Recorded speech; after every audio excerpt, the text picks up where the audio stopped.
Apa yang bisa kukatakan tentang dunia? Dunia itu awalnya nangis. Yang kedua menderita. Yang udah punya mobil bagus sekarang menderita pengen mobil yang lebih bagus. Tidak ada satupun di dunia ini orang yang tidak menderita. Maka kesadaran kita bahwa di dunia ini adalah ujian cobaan akan membuat kita menjadi tangguh, menjadi lebih sabar dalam menghadapi ujian. Beda kalau kita pemahaman kita begini. Dunia ini adalah kesenangan dan kemudahan. Wah, jamaah sekalian, orang ini akan sangat menderita ketika menghadapi penderitaan. Subhanallah jamaah sekalian yang dimuliakan Allah Subhanahu wa taala. Maka kalau kita menganggap semuanya ujian, tadi saya katakan, maka insya Allah hidup kita akan baik-baik saja. Kaya ujian, miskin ujian. Memberikan pencerahan bahwa tidak semua musibah itu disebabkan dosa. Ini saudara kita di Aceh, di Medan, di Padang, mereka dapat musibah ini jelas bukan karena dosa. Karena yang berdosa siapa tuh? Yang nebang pohon.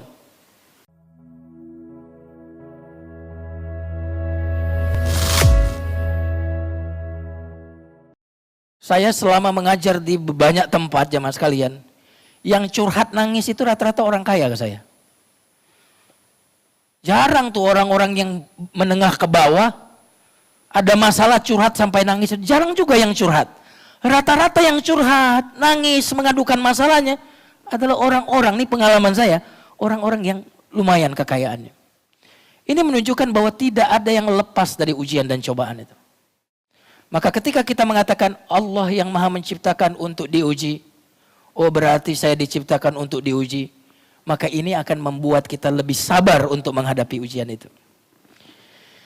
Jamaah sekalian yang dimuliakan Allah Subhanahu wa taala. Ada perkataan Ali bin Abi Thalib yang sangat luar biasa. Seseorang bertanya kepada Ali bin Abi Thalib, karamallahu wajhah, apa pendapatmu tentang dunia? Bagaimana dunia itu wahai Ali? Dengarkan jawaban beliau. Sayyidina Ali bilang apa? Apa yang ku dapat katakan tentang dunia, awalnya tangisan, tengahnya penderitaan, ujungnya adalah kematian. Betul ya? Ini anak-anak muda sekarang lagi menderita apa nih? Yang lagi kuliah lagi menderita apa? Lulus kuliah kan? Bagaimana dia menghadapi mata kuliah? Setelah kuliah, jamaah sekalian, anak-anak yang sudah selesai kuliah wisuda, penderitaannya apa? Mencari kerja kan? Setelah mencari kerja menderita lagi coba. Jadi kata Sayyidina Ali, apa yang bisa kukatakan tentang dunia? Dunia itu awalnya nangis. Yang kedua menderita. Yang udah punya mobil bagus sekarang menderita pengen mobil yang lebih bagus. Tidak ada satupun di dunia ini orang yang tidak menderita.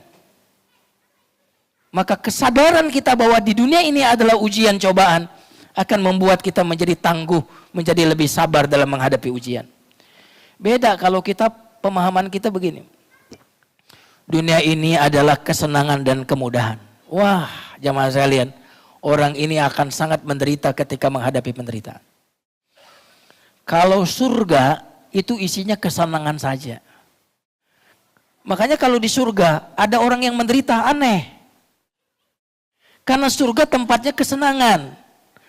Neraka tempatnya adalah penderitaan. Tidak ada kesenangan di neraka. Kalau di dunia isinya apa?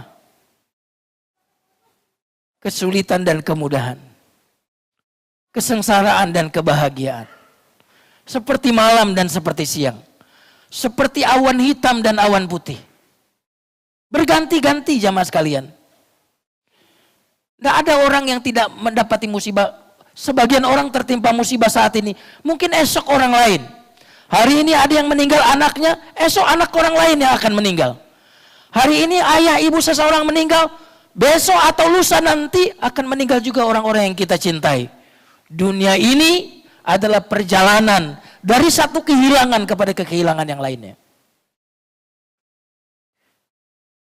Maka ada ungkapan, kita itu bukanlah awan hitam, kita juga bukan awan putih. Karena awan hitam, awan putih berganti-ganti. Tapi kita adalah langit yang biru. Betul ya?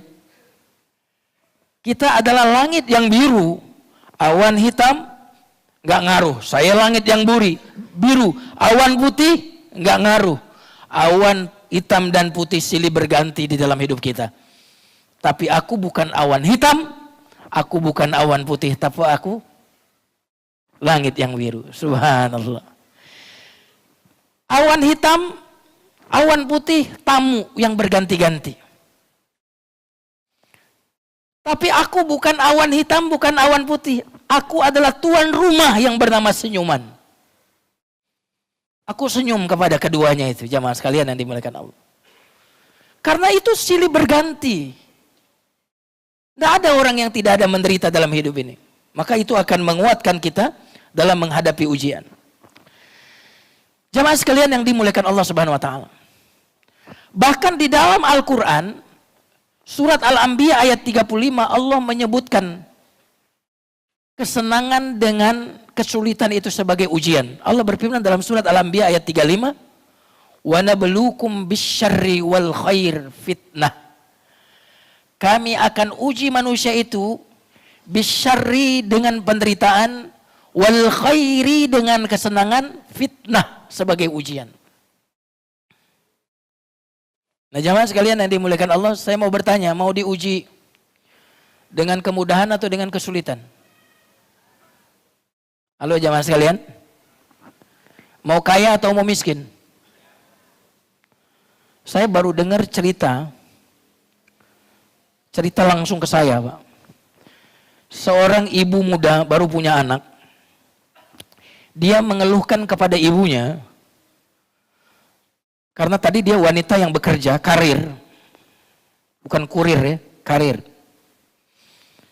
Tiba-tiba dia harus resign dari pekerjaan itu, dia punya anak, dan dia mengeluhkan beratnya kemudian punya anak ini.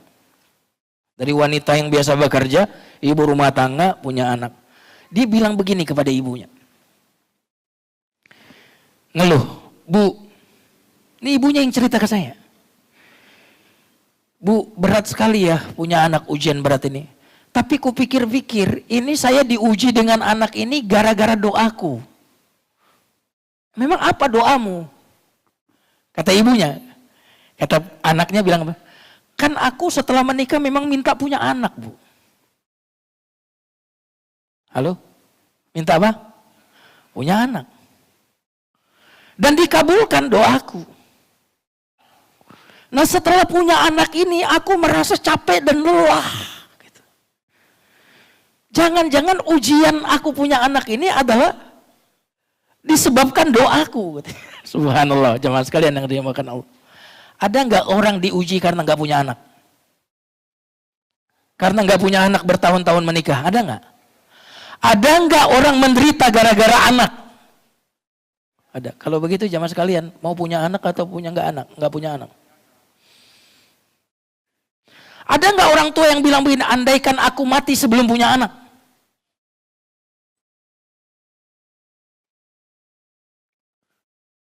Jadi jamaah sekalian, ada nggak orang sebelum jadi pejabat dia menderita, tapi setelah jadi pejabat dia menderita kehinaan? Ada nggak? Ini menunjukkan jamaah sekalian bahwa hidup ini 100% seluruhnya adalah ujian. Nah, saya kembali bertanya, mau diuji kaya atau mau miskin?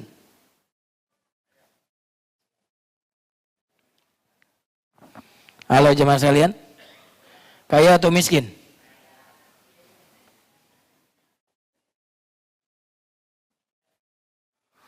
Konon kalau nggak salah Korun, bukan Korun.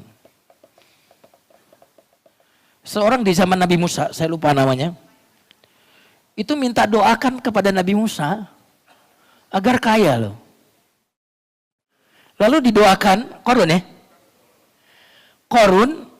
lalu didoakan dan akhirnya Korun itu kemudian menjadi kaya raya dan kemudian lupa kepada nikmat Allah. Nah, profil Qarun itu kan profil orang kaya kan? Betul ya? Haman itu pejabat, menteri. Ini profil-profil orang yang diuji loh jamaah sekalian yang dimuliakan Allah. Saya kembali ke kisah tadi. Lalu putrinya bilang begini. Karena ibu dan anak sama-sama curhat. Ibunya curhat juga ke anaknya. Putrinya bilang begini. Mungkin ujian ibu ini juga gara-gara doa ibu ya. Karena kan ibu minta ini kepada Allah. Dan permintaan itu dikabul. Dan ketika di permintaan itu dikabul, ibu jadi berat menghadapi itu semua. Subhanallah jamaah sekalian yang dimuliakan Allah Subhanahu wa taala. Maka kalau kita menganggap semuanya ujian, tadi saya katakan, maka insya Allah hidup kita akan baik-baik saja. Kaya ujian, miskin ujian. Ada hadis sahih, dan ini mungkin juga untuk kemudian memberikan pencerahan bahwa tidak semua musibah itu disebabkan dosa. Ini saudara kita di Aceh, di Medan, di Padang, mereka dapat musibah ini jelas bukan karena dosa. Karena yang berdosa siapa tuh? Yang nebang pohon. Halo jamaah sekalian, siapa yang punya kelapa sawit di sana? Berani ngomong nggak? Kalau tumbler hilang saja ada yang dipecat loh. Tumbler hilang ada yang dipecat tuh. Itu nyawa melayang, belum ada menteri yang dipecat itu. Ingin saya bilang kurang ajar emang. Betul nggak Pak? Jadi tidak semua musibah itu karena dosa. Dengarkan hadis ini. Asyaddun nasi bala'an al-anbiya. Thummal amsal fal amsal. Orang yang paling berat ujiannya dan musibahnya adalah para nabi. Kemudian yang paling soleh setelah nabi dan seterusnya. Jelas-jelas di sini disebut yang paling berat ujiannya adalah para nabi dan orang yang kedudukan kesolehannya setelah nabi, setelah yang berikutnya. Ini orang-orang soleh. Dengarkan kalimat berikutnya. Yubtalar rajulu ala hasbi dinih. Seseorang akan diuji berdasarkan kekuatan agamanya. Fa in kana dinuhu salban istadda bala'uh. Seseorang jika agamanya kuat maka semakin keras ujiannya. Dan jika agamanya lemah maka ia diuji berdasarkan kekuatan agamanya itu. Artinya apa? Kalau orang agamanya kuat ujiannya berat. Kalau orang agamanya itu lemah ujiannya lemah. Kira-kira orang Aceh itu orang kuat gak kira-kira? Orang Padang itu kira-kira orang kuat nggak? Orang Gaza itu kira-kira orang kuat nggak? Kita ini orang kuat atau orang lemah?